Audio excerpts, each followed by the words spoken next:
My name is Og the Giant, and this is the Storybarn in Calderstones Park.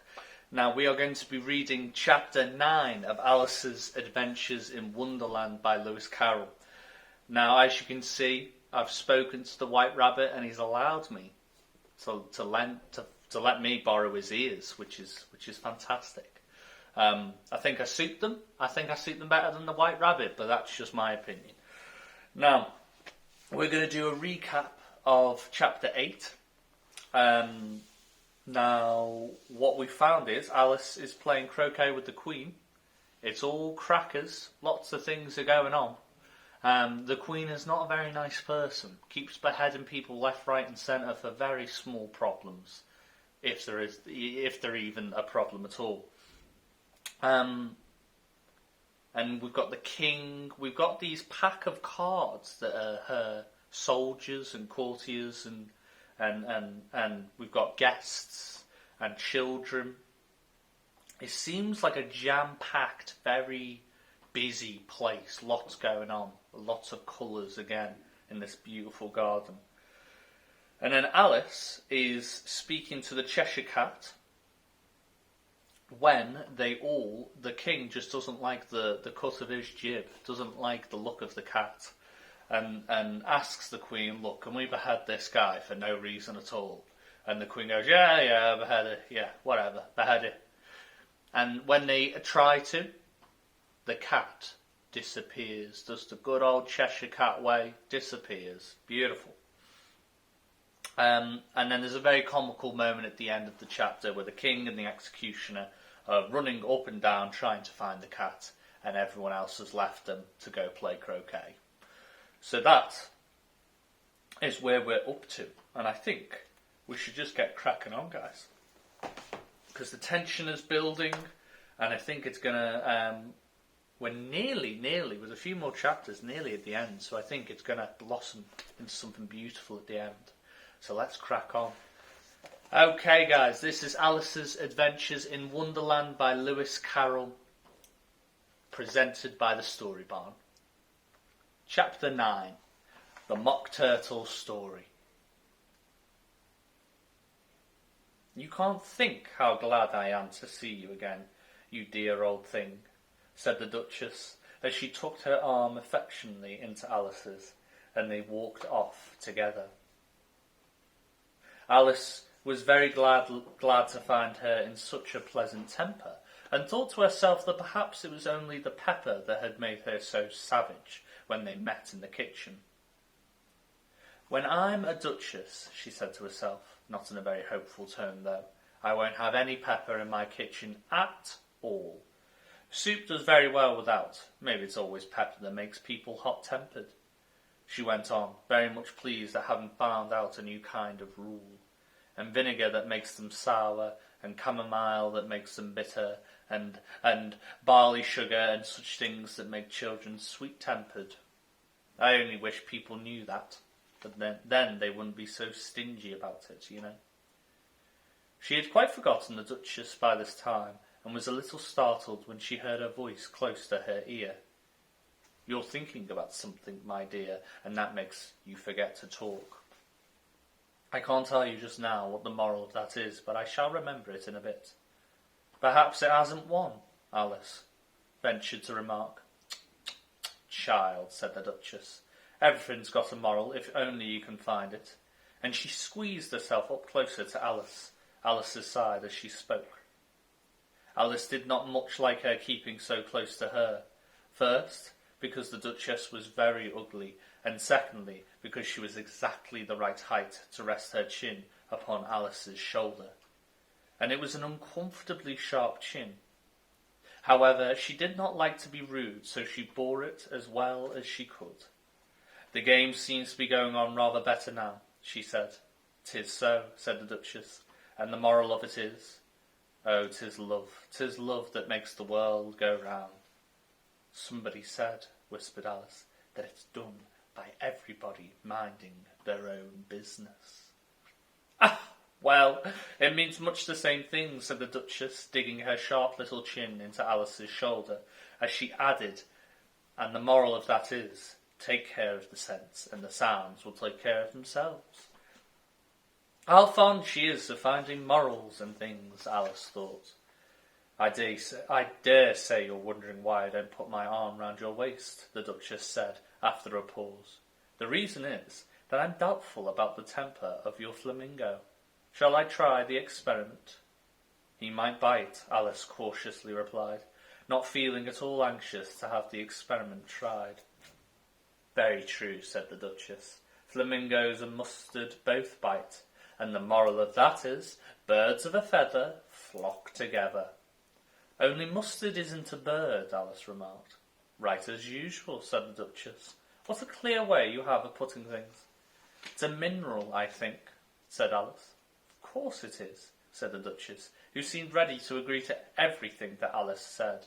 There's a large mustard mine near here, and the moral of that is, the more there is of mine, the less there is of yours. Oh, I know, exclaimed Alice, who had not attended to this last remark. It's a vegetable. It doesn't look like one, but it is. I quite agree with you, said the Duchess, and the moral of that is, be what you would seem to be. Or if you'd like it put more simply, never imagine yourself not to be otherwise than what it might appear to others, that what you were or might have been was not otherwise that what you had been would have appeared to them to be otherwise. I think I should understand that better, Alice said very politely, if I had it written down. But I'm afraid I can't quite follow it, as you say it. That's nothing to what I could say if I chose, the Duchess replied in a pleased tone. Pray don't trouble yourself to say it any longer than that, said Alice. And don't talk about trouble, said the Duchess. I make you a present of everything I've said as yet. A cheap sort of present, thought Alice. I'm glad they don't give birthday presents like that. But she did not venture to say it out loud. Thinking again, the Duchess asked with another dig of her sharp little chin. I've a right to think, said Alice sharply, for she was beginning to feel a little worried.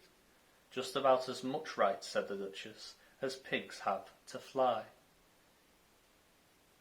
And then, but here, to Alice's great surprise, the Duchess's voice died away, even in the middle of her favourite word, moral, and the arm that was linked into hers began to tremble. Alice looked up, and there stood the Queen in front of them, with her arms folded, frowning like a thunderstorm. A fine day, your Majesty, the Duchess began weakly. Now I give you fair warning, shouted the Queen, stamping on the ground as she spoke. Either you or your head must be off, and that in about half no time. Take your choice. The Duchess took her choice and was gone in a moment. Let's go on with the game, the Queen said to Alice, and Alice was too much frightened to say a word, but slowly followed her back to the croquet ground. The other guests had taken the advantage of the Queen's absence and were resting in the shade. However, the moment they saw her, they hurried back to the game, the Queen merely remarking that a moment's delay would cost them their lives. All the time they were playing, the Queen never left off quarrelling with the other players, and shouting, off with his head, or off with her head. Those whom she sentenced were taken into custody by the soldiers, who of course had to leave off being archers to do this, so that by the end of half an hour or so there were no archers left, and all the players, except the King, the Queen, and Alice, were in custody and under sentence of execution.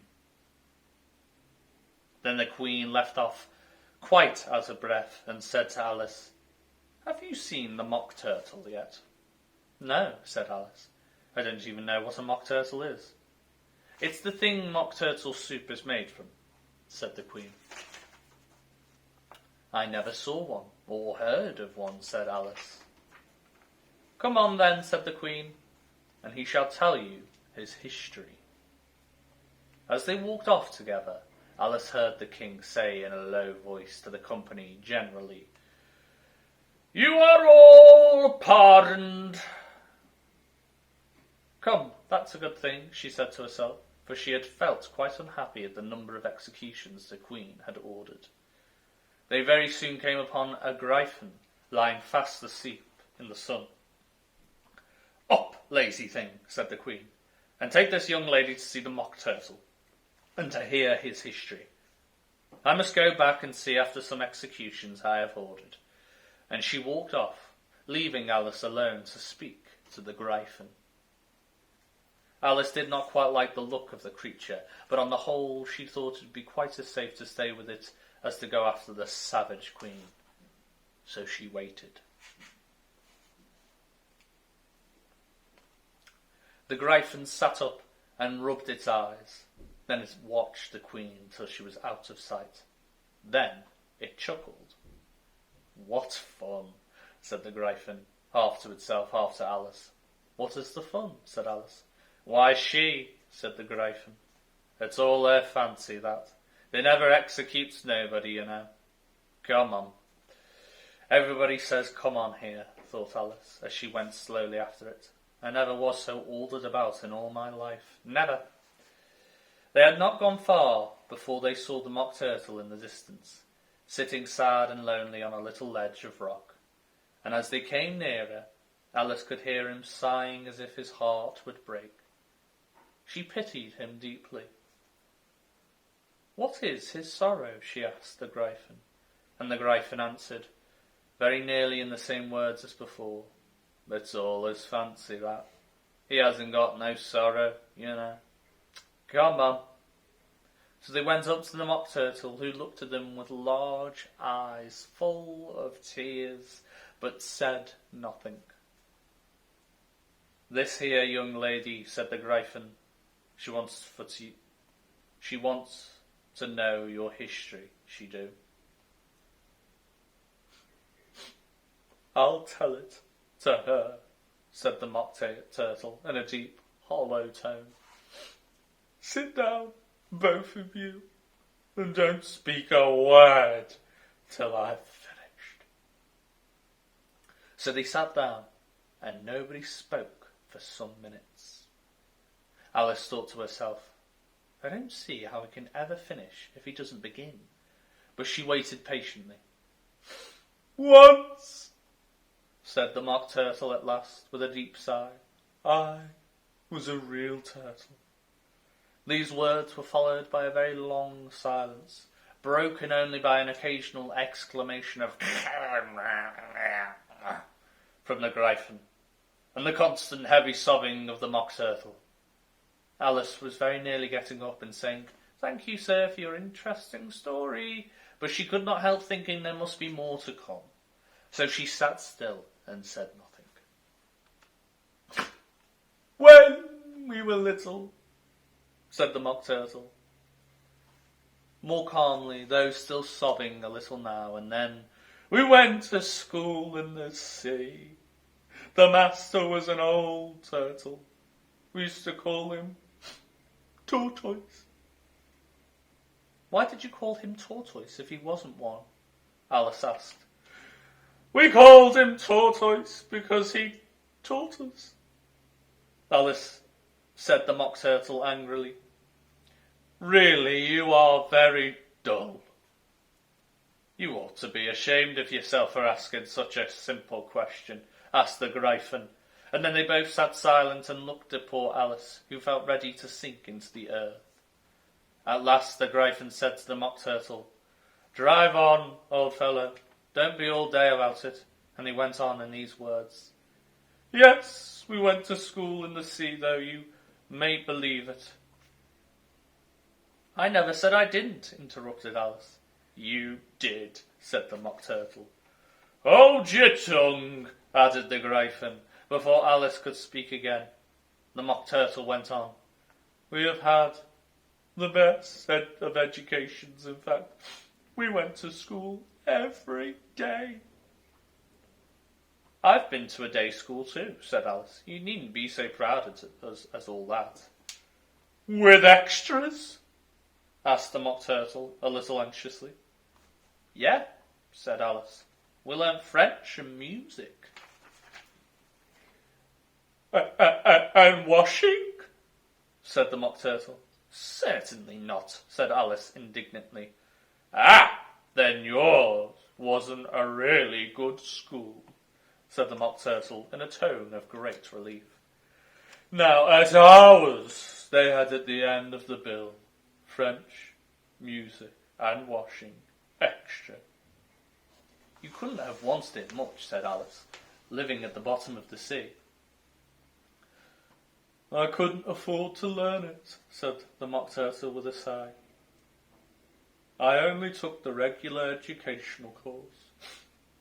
What was that? Inquired Alice. Reeling and writing, of course, to begin with, the Mock Turtle replied, and then the different branches of arithmetic, ambition, distraction, uglification, and derision. I never heard of uglification, Alice ventured to say. What is it? The Gryphon lifted up both its paws in surprise.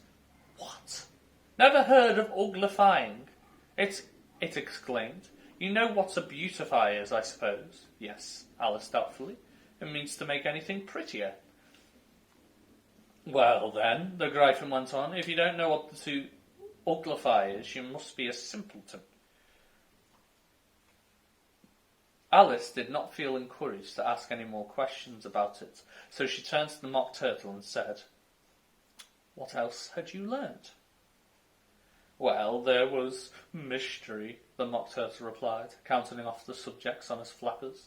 Mystery, ancient and modern, with seography, then drawling. The drawling master was an old Quadrille that used to come once a week. He taught us drawling, stretching, and fainting in coils. What was that like? Said Alice. Well, I can't show it to myself, the Mock Turtle said. I'm too stiff. And the Gryphon never learnt it. Hadn't time, said the Gryphon. I went to the classical master, though. He was an old crab, he was. I never went to him, the Mock Turtle said with a sigh. He taught laughing and grief, they used to say. So he did, said the Gryphon, sighing in his turn, and both creatures hid their faces in their paws. And how many hours a day did you do lessons, said Alice, in a hurry to change the subject. 10 hours the first day, said the Mock Turtle, 9 the next, and so on. What a curious plan, exclaimed Alice. That's the reason they're called lessons, the Gryphon remarked, because they lessen from day to day. This was quite a new idea to Alice, and she thought it over a little before she made her next remark. Then the 11th day must have been a holiday? Of course it was, said the Mock Turtle. And how did you manage on the 12th? Alice went on eagerly. That's enough about lessons, the Gryphon interrupted in a very decided tone. Tell us something about the games now. And that is the end of chapter 9. Oh, and the sun has come out. Oh, it's very warm and beautiful. Now, a lot has happened there. So we've met the Gryphon and the Mock Turtle. Have you ever heard of a Mock Turtle before? And the Queen said it's the thing you use to make Mock Turtle soup. Has anyone had Mock Turtle soup before? Ooh. I'm really enjoying the witty remarks throughout. There was a lovely one. Where has it gone? That's the reason they're called lessons, the Gryphon remarked, because they lessen from day to day. I really like the play on words. I think that's really witty and really good fun. And it'd be interesting to hear about the games now, because the next chapter is called the Lobster Quadrille. Very, very curious indeed, and I wonder, are we going to meet the Queen again? The Queen has executed everyone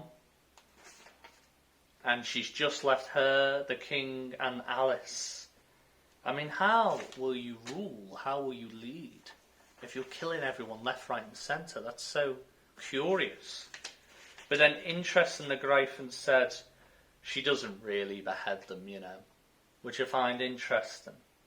Is the Gryphon telling the truth or not? Is this all just an image for the Queen? Does she just behead everyone left, right and centre and actually go with it? Or doesn't she? Is it all a bit of a facade? That's very, very interesting. I do hope we meet the Queen again, because I think she's a very interesting but scary character. Brilliant, guys. Well, we are up to chapter 10, so please do tune in for that next chapter. Thank you all so much, and have a fantastic week. Thank you, guys. Goodbye.